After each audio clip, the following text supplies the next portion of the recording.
Magandang umaga po. Ito po ay second day po ng pag-vlog natin doon sa ating Kratky method na hydroponics sa kabilang area po. So, before po tayo pupunta doon sa lugar ay itatransfer po muna natin yung binhi po na sinasaw po natin last day. So, ito po yung pang third batch. Tingnan po natin. Ito po yung pang third batch natin.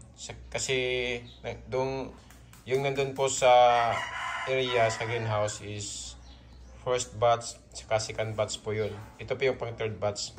Actually, 5 batches po ang gawin natin doon sa 5,000 capacity na lettuce greenhouse. So, naipunla ko po to noong Monday ng gabi. So, Monday ng gabi. Tapos ngayon po ay Merkulis ng umaga. So nasa 18 hours lang po natin ito i-incubate. So dapat walang sunlight, walang liwanag, kaya ilagyan ko ng cover po sa loob ng 18 hours. So ulitin po natin, Monday po ng gabi ko po ito ipinunla. Tsaka ngayong Merkulis po ng umaga ay itatransfer po natin doon sa area po na may liwanag na, hindi po doon sa direct sunlight. So ngayon ay hakutin po natin sa labas.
So, dito ko po temporarily po ilagay itong mga bagong sibol po na mga seedlings.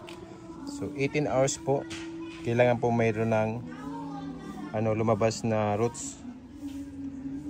Kasi pag wala pa, magdududa tayo na hindi po viable yung seeds. So, nilagay ko po dito. Mayroon pa akong shading. Medyo makapal kasi kailangan lang siya po ng kailangan lang po ng sinag ng araw. Kailangan lang po ng siguro nasa 30% na sunlight. So, di po natin i-full focus yung sunlight kasi masusunog yung mga ugat. So, ang gawin po natin is, so sa ngayon po mamasa-masa pa rin yung foam. So, mamayang alas 11 ng tanghali, so kailangan po natin itong i-mist ng water, i-mist ng tubig para po manatili po yung moisture sa ugat at di masunog sa sa sinag, or sa 30% na sinag ng araw. Approximate lang po yung 30%, at least po medyo madilim-dilim po ng konti, hindi po talagang direct sunlight. So pagkatapos po dito ay punta po tayo doon po sa ating farm. Ulitin ko po, ito po yung pang third batch. So ililipat po natin ito after 3 to 4 days doon sa ating area. Dito na po tayo sa greenhouse natin. Second vlog ko po to. Naku, may pusa. Ang sarap ng tulog. Patulog ka dyan.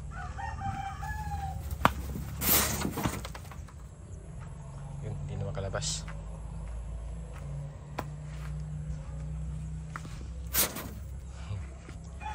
Okay, sikante po tayo sa aking pag-vlog. Tingnan po natin kahapon at saka ngayon yung diferensya ng kanilang tubo. Medyo malalaki na, di ba? So So ngayong Sabado po ang transplant ito. Saka ito yung 1 week interval. Naipunla po to last week ng Monday.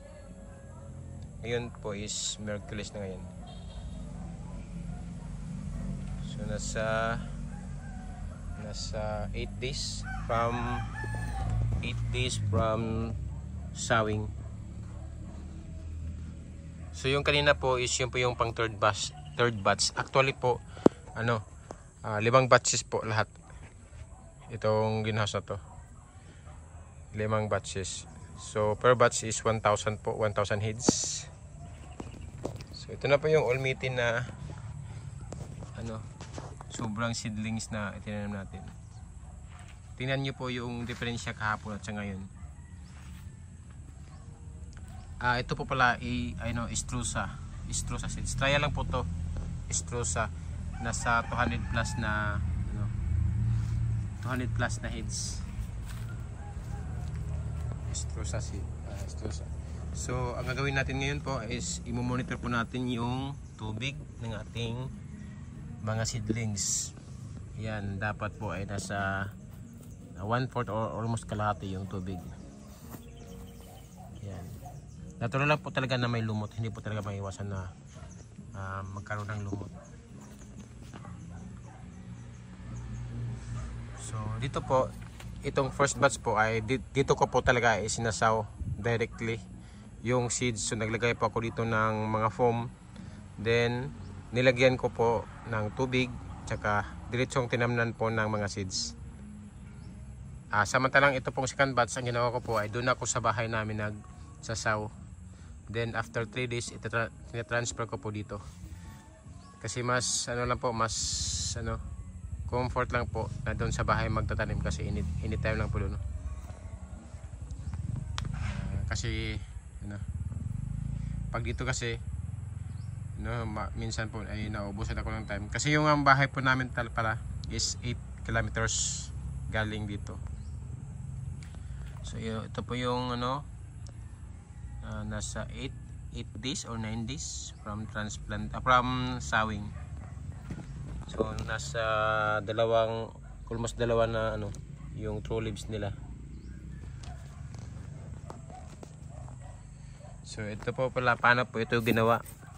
So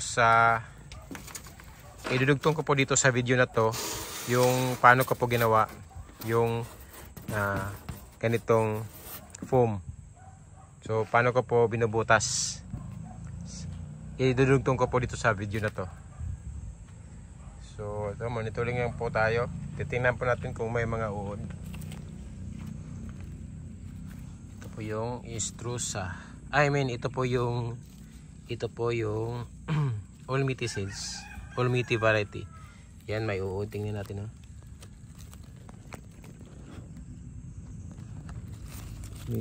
Yan. May uod. Nakita nyo ba? Yan, may uod. Yan, may uod.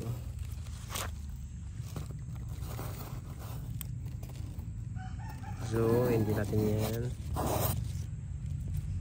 aalagaan yung uod. Papatayin natin yan.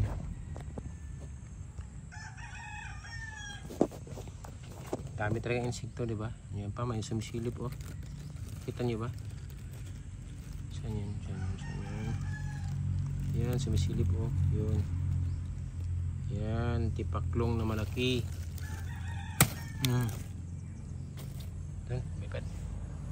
So ito po yung problema kapag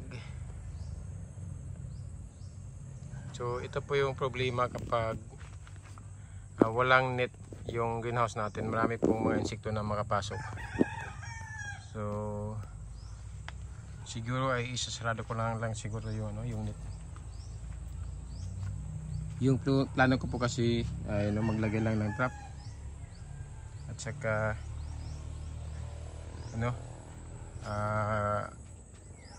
aalisin ko po yung lahat ng damo sa paligid.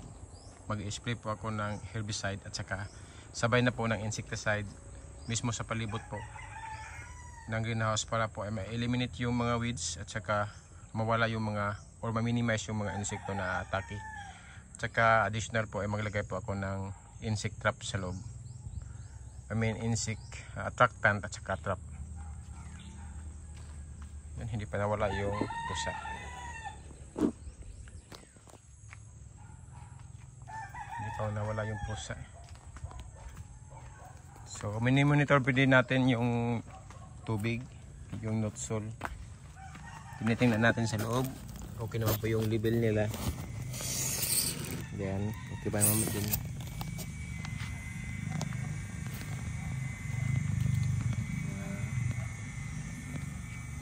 Yung hindi na kailangan natin tingnan yung tubig sa loob kasi alam naman po natin na marami pa yung notsol kasi bago pa lang po na i-transplant. So nasa 5 days lang ata ito bago na transplant.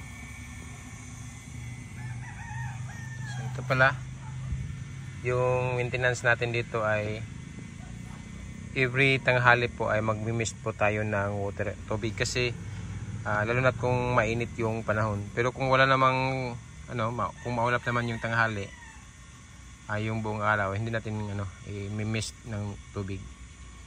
Kasi minsan po talaga ay magdadry, sobrang magdadry yung babaw at saka masunog yung yung mga roots na nasa ibabaw. So para po maiwasan ay mag-mist po tayo ng tubig na siguro mga alas 11 o alas 12 ng tanghali. Ulitin ko kapag masyadong mainit yung panahon. So sa ngayon po is medyo moist lang po yung ibabaw, so hindi po natin to didiligan. So mamaya na po mga siguro alas 12. So ang gagawa po noon is yung brother-in-law ko na nag-maintain dito.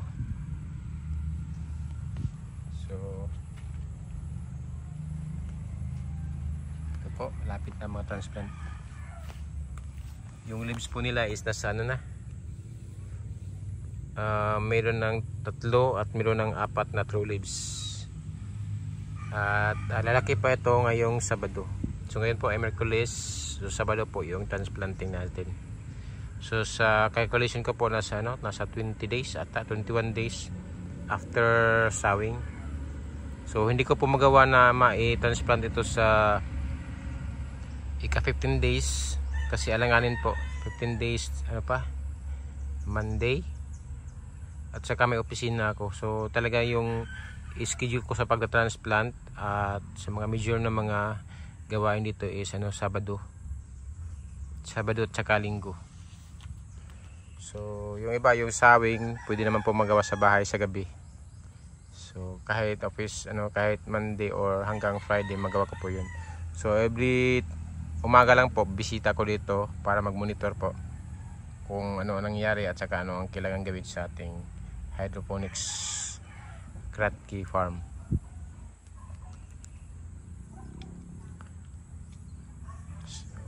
So hanggang dito lang po yung ating video. Panoorin po pala yung paano ko po ginawa yung foam para ko po binubutasan. So naggawa ko po yun kagabi.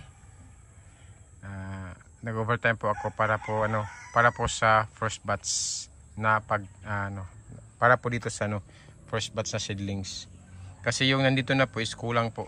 So kailangan po natin ng nasa 20 piraso nito.